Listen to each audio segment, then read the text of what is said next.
Hoy vamos a desentrañar la vida de una de las figuras más fascinantes y, la verdad, un poco olvidadas de la ciencia del siglo XIX. Miren, cuando pensamos en la gran expedición científica que recorrió América a principios de 1800, casi siempre nos viene un nombre a la cabeza, Alexander von Humboldt. Pero ojo, él no iba solo, su compañero fue un hombre con una historia igual de increíble aunque tomó un camino pues muy diferente. Y aquí está la pregunta clave. ¿Quién fue Jaime Bonpland? El botánico, el explorador que, después de alcanzar la fama en Europa, tomó una decisión que dejó a todos con la boca abierta: volver a Sudamérica y quedarse para siempre. Acompáñenme a descubrirlo. Ok, para poder entender esa decisión tan radical, primero tenemos que irnos a sus inicios. ¿Cómo es que un joven con el apellido Gujau se transformó en el legendario Bonpland? Pues resulta que su nombre real era Aimé Jacques Alexander Guyot, pero su pasión por las plantas era tan obvia, tan desde chiquito, que su propio papá le puso el apodo de Bon Plant, o sea, buena planta. El apodo le quedó tan bien que con el tiempo, ¡pum!, reemplazó por completo su apellido. Esto ya nos da una pista de su verdadera vocación, ¿no creen? Su formación fue una mezcla interesante entre disciplina y pasión. Estudió medicina, fue cirujano en la marina, pero nunca dejó la botánica. El momento que lo cambió todo, claro, fue en 1798. Ahí conoció a Alexander von Humboldt. Resulta que los dos tenían la misma sed de explorar y de entender el mundo. Y bueno, apenas un año después, ya estaban zarpando juntos en el viaje que cambiaría la historia de la ciencia. Ahora sí, entremos de lleno a esa expedición monumental. Un viaje que no solo puso en el mapa a un continente, sino que cambió por completo nuestra forma de entender la naturaleza. Fueron 5 años, imagínense, de 1799 a 1804, un lustro entero recorriendo miles y miles de kilómetros, desde las selvas húmedas de Venezuela hasta las cumbres heladas de los Andes. Una aventura de una escala que hoy nos cuesta trabajo imaginar. Pero a ver, ¿cuál fue la chamba de Bonpland en todo esto? La magnitud de su trabajo es de verdad una locura. Logró juntar y conservar un herbario con 60.000 especímenes de plantas. 60.000. Esa cifra solo se explica con una dedicación total, casi una obsesión. Y de esa colección gigantesca, unas 6.000 especies eran totalmente desconocidas para la ciencia de la época. Pensemos en eso un momento. Una de cada 10 plantas que recolectó era un descubrimiento para el mundo. Impresionante. Y aquí está el punto clave, y no lo digo yo, lo dijo el mismísimo Humboldt. Reconoció que Bonpland fue el verdadero motor botánico de la expedición. Mientras Humboldt medía, observaba y conectaba todo, Bonpland era el maestro de la flora, el que recolectaba, clasificaba y describía con una precisión increíble.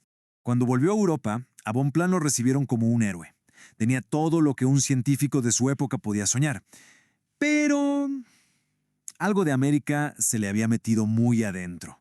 Le dieron un puestazo de un prestigio enorme, director de los jardines de Malmaison, ni más ni menos que la residencia de la emperatriz Josefina, la esposa de Napoleón. O sea, estaba en el mero centro del poder y la cultura de Europa. Y entonces, aquí viene la gran pregunta. ¿Por qué alguien dejaría todo eso?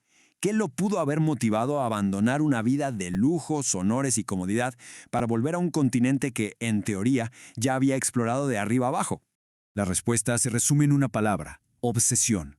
Y esa obsesión tenía nombre: la yerba mate. Vio en ella un potencial gigantesco, no solo científico, sino también económico. Así que, convencido por el diplomático argentino Bernardino Rivadavia, decidió que su futuro no estaba en París, sino en las tierras del Río de la Plata.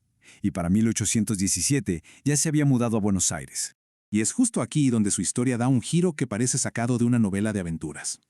Su búsqueda de la yerba mate lo llevó a vivir uno de los capítulos más extraños y dramáticos de su vida. A ver, ¿qué pasó?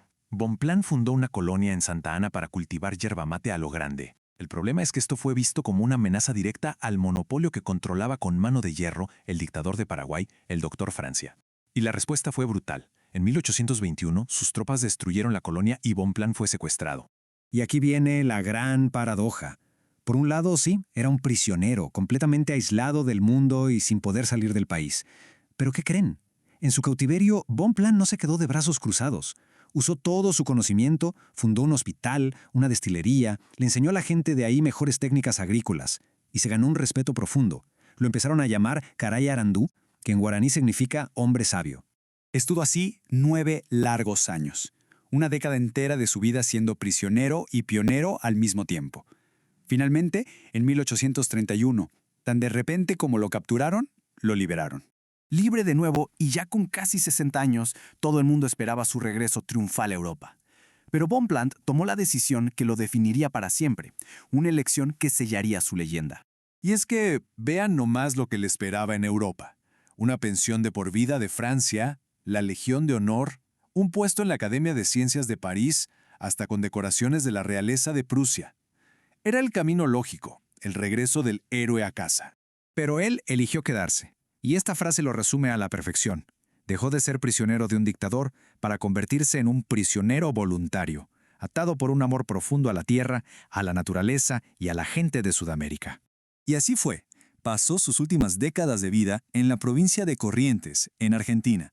Volvió a formar una familia, tuvo hijos y siguió con sus trabajos en el campo y en la ciencia hasta que murió en 1858.